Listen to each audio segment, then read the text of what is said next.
নমস্কার দর্শক বন্ধুরা, মীনাক্ষী সম্পর্কে উত্তরপাড়ার যিনি বিজেপি প্রার্থী নাকি তিনি দাবি করেন প্রাক্তন এনএসজি কমান্ডো, সেই দীপাঞ্জন চক্রবর্তী অভিযোগ করেছিলেন যে চিরকুটে চাকরি, তার উপযুক্ত মোক্ষম জবাব দিলেন নিজেই সাংবাদিক সম্মেলন করে মীনাক্ষী মুখার্জি। আমি জানি না দীপাঞ্জনবাবু একজন দায়িত্বশীল ব্যক্তি এবং দীর্ঘদিন তিনি সেনাবাহিনীতে চাকরি করেছেন যেটা দাবি করছেন, এবং এখন তিনি বিধায়কও বটে। তো এই রকম দায়িত্বজ্ঞানহীন মন্তব্য একটু হোমওয়ার্ক ছাড়া তিনি করবেন, এটা আশা করা তার কাছ থেকে নিশ্চিতভাবে উচিত নয়। এবং আজকে মীনাক্ষী মুখার্জি যেভাবে বললেন প্রত্যেকটা বিষয়, তার উদ্দেশ্যেও এটা নিশ্চিতভাবে একটা বড় বার্তা। আগে শুনে নিন। এবং তারপরে একজন প্রাক্তন সেনাকর্মী, এই যে দীপাঞ্জনবাবু নাকি সম্পূর্ণটাই মিথ্যের ব্যাসাতি দিয়ে তিনি প্রাক্তন এনএসজি কমান্ডো এটা দাবি করছেন, যেটা নাকি একেবারে ভুয়ো এবং কোনো ভিত্তি নেই তার মধ্যে। কি বলছেন সেই প্রাক্তন সেনাকর্মী, সেটাও শেষে শোনাবো। একটু শুনুন আর লাইক শেয়ার করে অনেক মানুষের মধ্যে ছড়িয়ে দিন, যাতে এই বার্তাটা দীপাঞ্জন চক্রবর্তীর কাছে যায় এবং এটার নিশ্চিতভাবে তিনিও জবাব দেবেন, এই আশা আমরা রাখছি। হ্যাঁ, আমি শুনেছি লাট সাহেব এসব কিছু কথা বলেছেন। উনি জানেন সবই, না জানেন এমনটা তো নয় যে কোন চাকরি কিভাবে হয়। তারপরেও উনি যে কথাটা বলেছেন লাট সাহেবের মতন ইচ্ছাকৃত মিথ্যে কথা বলেছেন।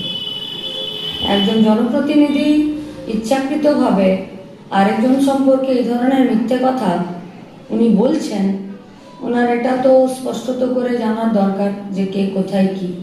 আসলে আমরা বা আমাদের মতন যারা এরকম আছেন, যারা একটা ডি গ্রুপের 4th ক্লাসের যারা কাজ করে, পিয়ন, চপরাসি, ল্যাব অ্যাটেন্ডেন্ট, তারা তো খুব একদম নিচের শ্রেণীতে কাজ করেন।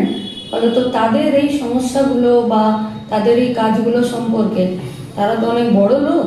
যে লাট সাহেব বলেছেন মিথ্যাবাদী লাট সাহেব, যারা কারো মুম্বাই বাড়ি, কেউ কোটিপতি, মিথ্যাবাদী, তারা মানুষের এই যন্ত্রণাগুলো বুঝতে চান না বা পারেন না। আমি কাজে যোগ দিয়েছি 2008 সালে। আমি এখানে আমার শিক্ষাগত যোগ্যতা নিয়ে তো আর ব্যক্তিগতভাবে কোনো আমি প্রচার বা অ্যাডভার্টাইজমেন্ট করছি না, কিন্তু এমন একটা সময়, যে সময়টাতে আমার বাবা দুর্ঘটনাগ্রস্ত হয়, তিনি দীর্ঘদিন ধরে বিছানায় শয্যাশায়ী ছিলেন।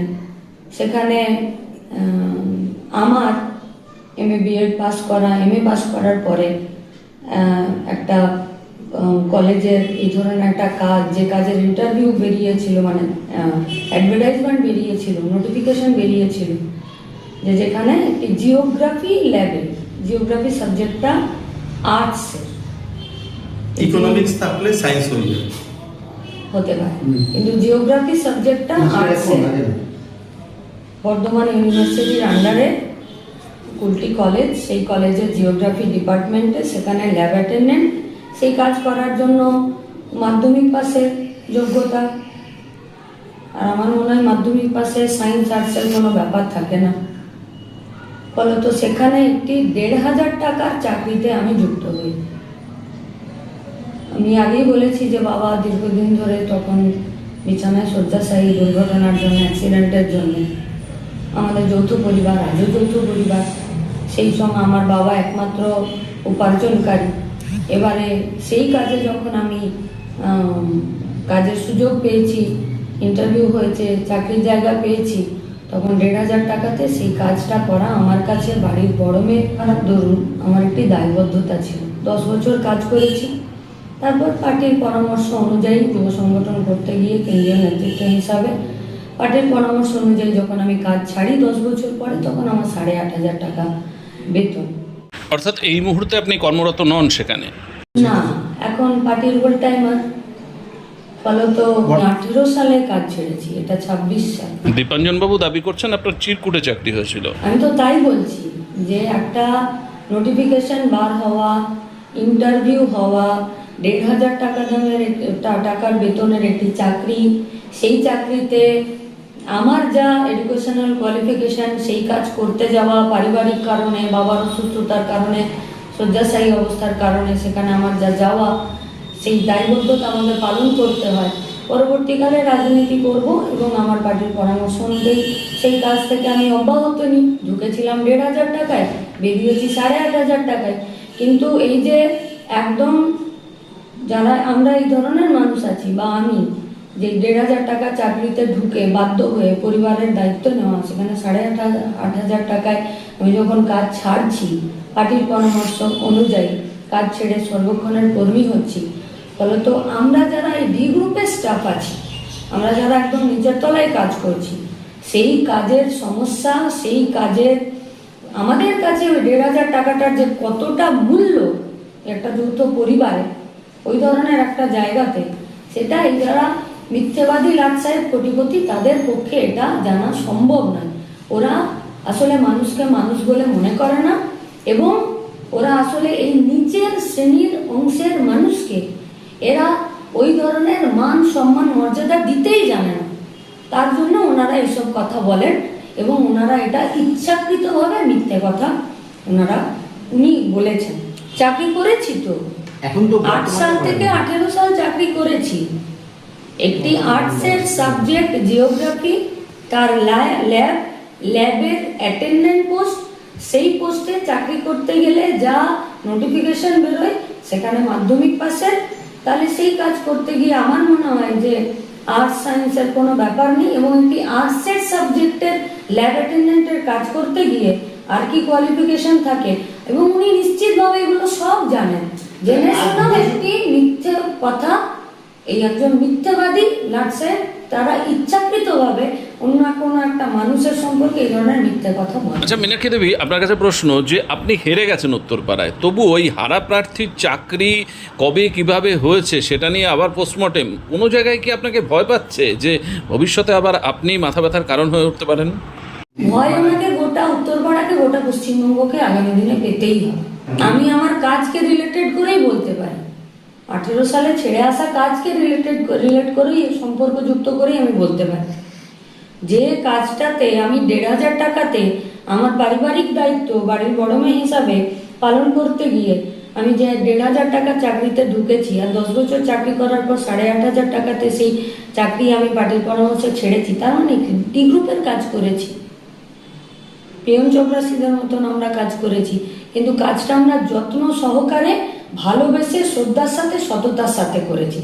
যাদের বাড়ি আছে মুম্বাইয়ে, যারা কোটিপতি, যারা নিজেদেরকে লাট সাহেব বলে মনে করছেন, যারা মিথ্যেবাদী, তারা এই ধরনের মানুষকে কখনোই মানুষ বলে মনে করেন না। আসলে এই শ্রেণীটাকে তারা মানুষ বলে মানুষ মনে করেন না। ওই জন্য দেখছেন না এখন চারিদিকে রেল বাজার উচ্ছেদ হচ্ছে, আর এই শ্রেণীর মানুষের পেটে লাত মারছে। যারা লাত মারে তারা কি করে প্রতিবাদ করবেন? দেবাঞ্জন চক্রবর্তী, এনএসজি কমান্ডো, আপনারা অনেক সময় টিভিতে তাকে দেখেন। আমার বলার বক্তব্য, উনি বিভিন্ন জায়গায় বিভিন্ন ধরনের প্রেস মিট করেছেন, এবং টিভির পর্দায় যেটা আমরা শুনতে পাই যে 18 বছর উনি যে সার্ভিস লাইফের ভিতরে উনি এনএসজি এবং আমাদের যে তাতে নাকি উনি সার্ভিস করেছেন, এবং তারপরে 18 বছরের পরে উনি 35 ইয়ার্স এনএসজির হয়ে কাজ করেছেন। তারপর তিনি অবসর নেন। ভারতবর্ষের ইতিহাসে এই জিনিসটা কখনোই হতে পারে না। উনি টোটালি যা বলছেন টোটালি রং বলছেন, কারণ এনএসজিতে যারা যায় তারা হচ্ছে 2 বছর থেকে 5 বছর, তার উপরে কোনোদিন এনএসজিতে সে থাকতে পারে না। আর র এমন একটা জিনিস, কোনো ডিফেন্সের জওয়ান বা অফিসার্স যারা রতে সার্ভিস করে তারা নিজের ওয়াইফকে পর্যন্ত বলতে পারে না যে আমি রতে আছি। তাহলে উনি সোশ্যাল মিডিয়া এবং বিভিন্ন টিভি চ্যানেলে যেভাবে আমি রতে চাকরি করতাম এটা বলছেন, উনি টোটালি দেশের একটা মানে সিক্রেট মিশনকে উনি বরবাদ করে রেখেছেন। তৃতীয়ত, যারা 35 বছর যিনি চাকরি করেন, সেই 35 বছর চাকরি করা মানে আমরা যেটা বুঝি minimum rank brigadier and above rank ওনার হওয়া উচিত ছিল। কিন্তু আমাদের যারা ক্যাপ বেল্টে চাকরি করেন তাদের একটা নিয়ম আছে যে তার নামটা, যেমন আমার নামটা ধরুন তপন মহাপাত্র, আমি লিখবো আমার আগে লিখবো নায়েব সুবেদার তপন মহাপাত্র ইয়া সুবেদার তপন মহাপাত্র, পরে লিখবো ব্র্যাকেটে রিটায়ার্ড। কিন্তু আমি কখনোই লিখতে পারি না উনি যে র্যাঙ্কটা লেখেন, কারণ ওনার র্যাঙ্ক লেখা উচিত ছিল কর্নেল, উনি মেজর, ইয়া উনি একজন সিপাই না একজন নায়েব সুবেদার না একজন সুবেদার, সেটা আজও পর্যন্ত আমরা জানি না। কারণ ওনার র্যাঙ্ক, মানুষের মৃত্যু হয় এবং এই জওয়ানদের যখন মৃত্যু হয় তার র্যাঙ্কটা কিন্তু মৃত্যু হয় না, তাহলে উনি র্যাঙ্ক কেন লেখেন না? উনি টোটালি মানুষকে একটা অন্ধকারে রেখে চালিয়ে যাচ্ছেন, আগামী দিনেও চালাচ্ছেন। আমি এর তীব্র বিরোধিতা করি।